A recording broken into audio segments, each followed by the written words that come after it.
Everyone. तो आज मैं इस वीडियो में आपके साथ साझा करने वाली हूँ कि कैसे मैंने मेरा एचटेट का फर्स्ट अटैम्प्ट में पीआरटी का जो पेपर था वो क्लियर किया। तो ये जो एग्ज़ाम है ये बहुत ज़्यादा वास्ट एग्ज़ाम, इसका सिलेबस हम कह सकते हैं कि इसका सिलेबस बहुत ज़्यादा वास्ट है, क्योंकि हमें लिख के नहीं बताया होता कि कौन से टॉपिक्स इम्पोर्टेंट है और कौन से टॉपिक्स इम्पोर्टेंट नहीं है। और साथ में ही इसमें जो ईवीएस का पोर्शन आता है जो कि 30 मार्क्स का होता है, और 30 मार्क्स अपने आप में बहुत ज़्यादा एरिया ले रहे होते हैं उसमें, वहाँ का जो सिलेबस है वो बहुत ज़्यादा वास्ट है। तो हमें समझ नहीं आता कि ईवीएस के लिए हम क्या पढ़ें और क्या छोड़ें, क्योंकि क्वेश्चंस ऐसे होते हैं कि हमारे दिमाग के बाहर के ही क्वेश्चंस होते हैं लगभग, हम ये कह सकते हैं, क्योंकि वो कुछ भी पूछ देते हैं ईवीएस के नाम पे। साइंस भी होती है, एनवायरनमेंट भी होता है, ज्योग्राफी भी होती है। तो उस प्रॉब्लम के साथ मैंने कैसे टैकल किया ईवीएस के साथ, और उसके साथ में क्या क्या प्रॉब्लम्स आई जब मैं ये एग्ज़ाम दे रही थी, उसके बारे में बात करते हैं। तो सबसे पहले बात करते हैं कि सबसे इम्पोर्टेंट टिप क्या रहेगी इस एग्ज़ाम को क्लियर करने की। वो ये है कि हमें सिर्फ एक सब्जेक्ट पे फोकस नहीं करना है। जैसे कि हमने प्रीवियस ईयर क्वेश्चन पेपर देखा और हमने देखा कि इसमें हिंदी इंग्लिश तो हम कर लेंगे, सीडीपी भी कर लेंगे, ईवीएस भी तुक्के लगा के हो जाएगा, पर मैथ्स बहुत वास्ट है, बहुत क्वेश्चंस पूछ रहे हैं मैथ्स से भी, और बहुत टफ क्वेश्चंस आ रहे हैं। मैं मैथ्स नहीं कर पाऊंगा तो मैं मैथ्स की तैयारी करता हूँ। तो हम तैयारी के समय पे ये कर देते हैं कि जो पूरा टाइम है हमारा वो हम सिर्फ मैथ्स की टेंशन लेके बैठ जाते हैं और सिर्फ मैथ्स पे ही पूरा फोकस करते हैं। तो हमें ऐसा नहीं करना है कि हमारा पूरा ध्यान सिर्फ एक सब्जेक्ट पे रहे। इस एग्ज़ाम को क्रैक करने का यही एक तरीका है कि हम पाँचों के पाँचों सब्जेक्ट्स को एक साथ लेके चलें। हिंदी थोड़ी हमें इजी लग रही है, बट फिर भी इतनी आसान हिंदी वो नहीं पूछते हैं हमसे, थोड़ा टफ लेवल होता है, इसलिए हिंदी की भी अच्छे से तैयारी करनी चाहिए। अपने पूरे प्रॉपर नोट्स बनाने चाहिए और हर एक सब्जेक्ट को इक्वल टाइम देना चाहिए। बल्कि मेरी जो स्ट्रेटेजी थी उसके अंदर मैंने ये किया था कि मैथ्स मुझे थोड़ा सा टफ लगा था, तो मैंने मैथ्स के सिर्फ वो क्वेश्चन सेलेक्ट किए जो मैं ऑप्शन से कर सकती थी या फिर मैं खुद से सॉल्व कर सकती थी, एक दो टॉपिक्स जो मुझे आ रहे थे। उसके अलावा मैंने मैथ्स पे इतना ज़्यादा ध्यान नहीं दिया, क्योंकि मुझे पता था कि अगर मैं पूरा टाइम मैथ्स का सिलेबस कवर करूँगी तो मुझसे नहीं हो पाएगा। उसके बाद मैंने सीडीपी पर मेन फोकस रखा, क्योंकि सीडीपी के प्रीवियस ईयर क्वेश्चंस में जो पैटर्न था उसको देख के मुझे लगा कि कुछ स्पेसिफिक टॉपिक्स हैं जिसके क्वेश्चंस हमसे पूछे जा रहे हैं। तो मैंने सीडीपी के टॉपिक्स अच्छे से तैयार किए और सीडीपी में मेरा 30 में से 26 का स्कोर आया था। उसके बाद मैंने हिंदी को अच्छे से प्रिपेयर किया, क्योंकि मुझे पता था कि हिंदी मेरी अच्छी है और मैं उसके अंदर सही से मार्क्स ले सकती हूँ, कि 15 मार्क्स में से मेरे 11-12 मार्क्स तो आराम से आ जाएंगे अगर मैं सही से उसकी प्रिपरेशन करूँगी तो। उसके बाद जो मैंने किया वो था इंग्लिश, क्योंकि इंग्लिश ऐसा सब्जेक्ट था जो मैं बचपन से पढ़ती आ रही थी, तो उस पर मुझे लगा ऐसा कि मुझे फोकस करने की ज़रूरत नहीं है। बट जब मैंने प्रीवियस ईयर क्वेश्चन पेपर देखे तो उसके अंदर जो ईडियम्स एंड फ्रेजेस और जो स्पेलिंग टेस्ट वगैरह आया हुआ था, तो उसके बाद मुझे लगा कि मुझे इसको थोड़ा टाइम देने की ज़रूरत है, तो फिर मैंने इंग्लिश को तैयार किया। तो उसके बाद मेरा हिंदी और इंग्लिश का पोर्शन दोनों मिलाकर 30 मार्क्स का था। तो मुझे पता था कि मेरी प्रिपरेशन इतनी हो चुकी है कि 30 में से मेरे आउट ऑफ 30 24 22 तो ज़रूर आ जाएंगे।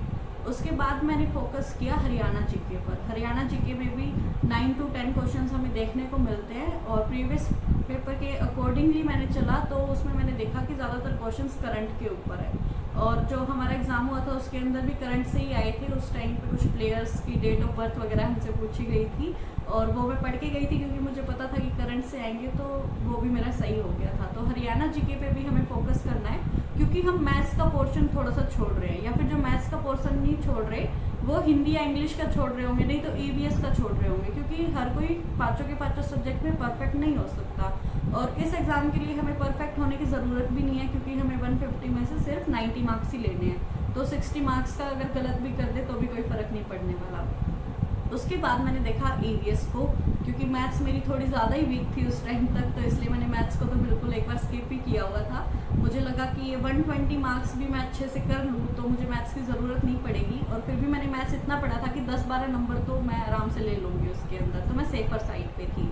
उसके बाद मैंने ईवीएस को प्रिपेयर करना शुरू किया। मैंने प्रीवियस ईयर क्वेश्चन ही देखे, उसके अंदर मैंने देखा कि हमारे एनवायरनमेंट से काफ़ी सारे क्वेश्चंस थे, बायोस्फीयर रिजर्व्स, नेशनल पार्क्स, इन सब चीज़ों से थे, इंपॉर्टेंट डेज से क्वेश्चंस थे। तो ऐसे मैंने टॉपिक वाइज लिस्ट बना ली थी कि मुझे कौन कौन से टॉपिक्स कवर करने हैं, और मैंने सिर्फ उतने ही टॉपिक्स कवर किए थे। उसके अलावा मैंने कोई कोशिश नहीं की कि 2-4 टॉपिक्स इधर से देख लूँ या उधर से देख लूँ। और जो भी ये मेरी प्रिपरेशन रही है, मैंने बिना किसी बैच लिए अपने घर पे बैठ के तैयारी की है, और थोड़ी बहुत यूट्यूब से ज़रूर हेल्प ली है इसके लिए मैंने। उसके बाद में जो मैंने किया वो ये था कि फिर जब मेरा EVS का पोर्शन भी हो गया था जितना मुझे करना था उसके हिसाब से, उसके बाद मैंने मैथ्स को लिया।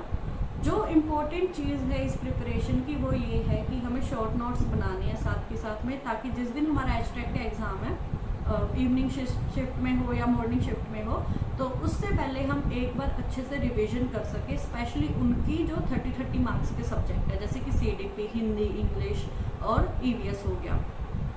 तो उसके बाद मैंने शॉर्ट नोट्स प्रिपेयर किए मेरे, और एग्ज़ाम टाइम पे हॉल में जाने से पहले भी मैं वो रिवाइज़ करके गई थी बिल्कुल फाइनल मोमेंट पे भी, और उससे मुझे बहुत ज़्यादा हेल्प मिली थी।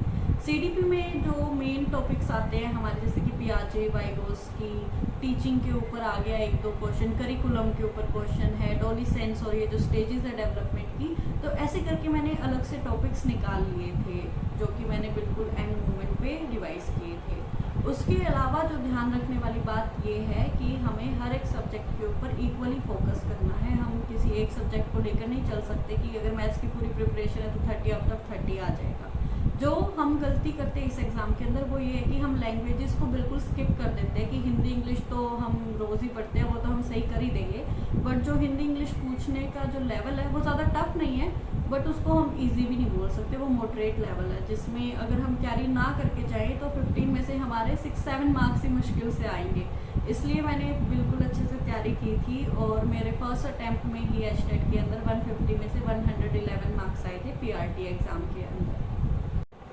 तो इन शॉर्ट अगर मैं बात करूँ तो इस एग्ज़ाम को क्लियर करने के लिए जो इम्पोर्टेंट टिप्स रहेंगी मेरी तरफ से वो ये है कि हमें शॉर्ट नोट्स प्रिपेयर करने चाहिए, रिवीजन ज़्यादा करनी चाहिए, एक सब्जेक्ट के ऊपर अटक के नहीं रहना चाहिए कि ये तो बहुत टफ है, ये तो मैं कर ही नहीं पाऊँगा। और 4 सब्जेक्ट्स हैं, 120 मार्क्स और हैं हमारे पास, उनमें से हम 90 ईजिली स्कोर कर सकते हैं अगर हम ध्यान देंगे तो। उसके अलावा रिवीजन की लास्ट मोमेंट पर जब आप एग्ज़ाम देने जा रहे हो तो कम से कम 2 से 3 सब्जेक्ट की रिवीजन आप तब की तब कर सको, मतलब कि 1-2 घंटे पहले उनको आप कंप्लीट कर सको, ऐसे इस लैंग्वेज में आप नोट्स लिखो। और अगर आपको इस एग्ज़ाम की तैयारी करनी है तो इस एग्ज़ाम से रिलेटेड हर एक सब्जेक्ट के जितने भी इंपॉर्टेंट टॉपिक्स हैं उसकी वीडियो मैं ऑलरेडी मेरे चैनल पर बना चुकी हूँ। तो अगर आप भी एक एचटेट एस्पिरेंट है जो PRT के लिए तैयारी कर रहे हैं तो प्लीज़ मेरे चैनल को विजिट कीजिएगा। वहाँ पर हम रेगुलर बेसिस पे क्लासेस कर रहे हैं, एचटेट PRT को कवर कर रहे हैं वहाँ पर, और पूरी कोशिश रहेगी मेरी कि आप मेरे साथ एचटेट PRT को इस बार क्लियर कर दें। Thank you so much.